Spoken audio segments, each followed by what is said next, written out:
আসসালামু আলাইকুম শায়েখ। ওয়ালাইকুম আসসালাম ওয়া রাহমাতুল্লাহি ওয়া জি, বারাকাতুহু। আমি বাংলাদেশ থেকে বলছি। বলেন। আহ, শায়েখ, আমার একটা প্রবলেম একটু জানার দরকার। সেটা হচ্ছে আমার দেবর অসুস্থ ছিল, এবং সে চাকরি করতো একটা ভালো কোম্পানিতে, কিন্তু হঠাৎ এডিক্টেড হয়ে গিয়ে সে সে চাকরি ছেড়ে দিয়ে তারপর ব্যবসা করে। তো ব্যবসা করতে গিয়ে ব্যবসাতে অনেক টাকা লস হয়। তো সে অনেক ঋণে জর্জরিত হয়। সে ব্যবসার জন্য ব্যাংক লোন নেয়, তারপর ব্যক্তিগত লোন নেয় বিভিন্ন মানুষের কাছ থেকে বা আমাদের কাছ থেকে। তো আমি এখন তাকে পরবর্তীতে যখন সে চাকরি ব্যবসা লস হয়, অসুস্থ হয়ে পড়ে, আমি তাকে জাকাত থেকে আমি তাকে ওই চিকিৎসার জন্য টাকা দেই। লাখ কিছু প্রায় লাখ খানেক টাকা দেই। যাক। এবং তার হুম, হুম। তার যে আরো লোন ছিল বাকি, ওগুলি পরিশোধের জন্য আমি তাকে কিছু টাকা দিই, আরো বেশ কিছু টাকা দিই আর কি সাহায্য। তো জাকাত হিসেবে আমি যেগুলো দিয়েছি, সেটা কি আমার জাকাত দেওয়া হলো তাকে? সে কি জাকাত প্রাপ্ত হয়েছে? তার এমনিতে কোনো শুধু একটা বাড়ি ফ্ল্যাট আছে থাকার মতো, আর এমনিতে অন্য কিছু নাই। আর তার কোনো, এই মুহূর্তে তার কোনো চাকরি বাকরিও নাই, তার সংসার চালানোর মতো কোনো অবস্থা জি নাই। জি জি জি জি, ঠিক আছে। জাকাত দেবরকে, ভাসুরকে বা ভাই বোনদেরকে জাকাত দিতে পারবে না। এমনকি স্বামীকেও জাকাত দিতে পারবে যদি স্বামী অভাবী থাকে। শুধু জাকাত দেওয়া যাবে না ছেলে মেয়েদেরকে, ছেলে মেয়েদের ছেলে মেয়েদেরকে, বাপ মাকে, বাপ মার বাপ মা, দাদা দাদি, নানা নানি, ওদেরকে জাকাত দেওয়া যাবে না।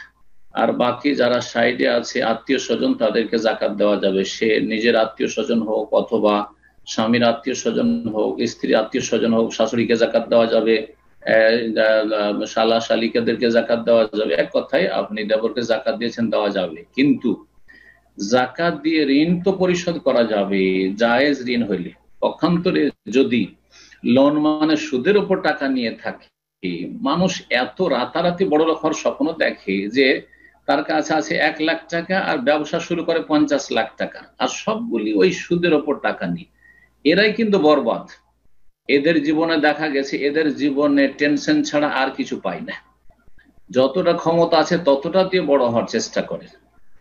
আর এইরকম করতে গেলে অশান্তির শেষ নেই। তো এই অশান্তিটাই ভোগ করছে বহু মানুষরা, যারা এইরকম উচ্চ আকাঙ্ক্ষা আছে আমার অনেক বড় হোক। আর এই হারাম পয়সার উপর কখনো বরকত হবে না।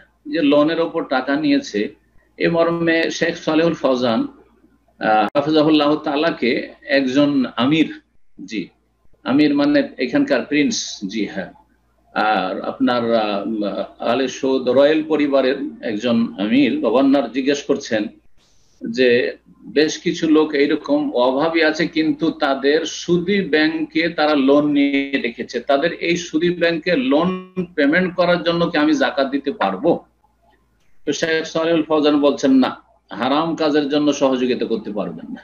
এই জন্য আপনাকে বলবো শেখ সালেহুল ফৌজানের এই ফতোয়ায় যে এই তাদের এই সুদী যে কারবার করে রেখেছে, তাদেরকে এই সুদী কারবারে আপনি সহযোগিতা করবেন আর পেমেন্ট করবেন, এটা জায়েজ নয়। বাকি তাদের চিকিৎসার জন্য, চিকিৎসা করতে পারছে না, জাকাত দেন আপনি।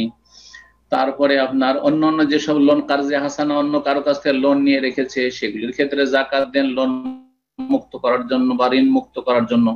কিন্তু সুদ পেমেন্ট করার জন্য করা যাবে না। যদিও কিছু ওলামারা বলছেন যদি সে তওবা করে আসে, তওবা করে আসে সংশোধনে, যে আমি তওবা করছি আর সুদি কারবার করব না, আর সুদের উপর জীবনের লোন নেব না। যদি দেখেন যে তার জীবনে সততা এসেছে, তওবা করছে খালেস অন্তর থেকে, তাহলে তাকে সুদ মুক্ত, হারাম পাপ মুক্ত করার জন্য করা যেতে পারে।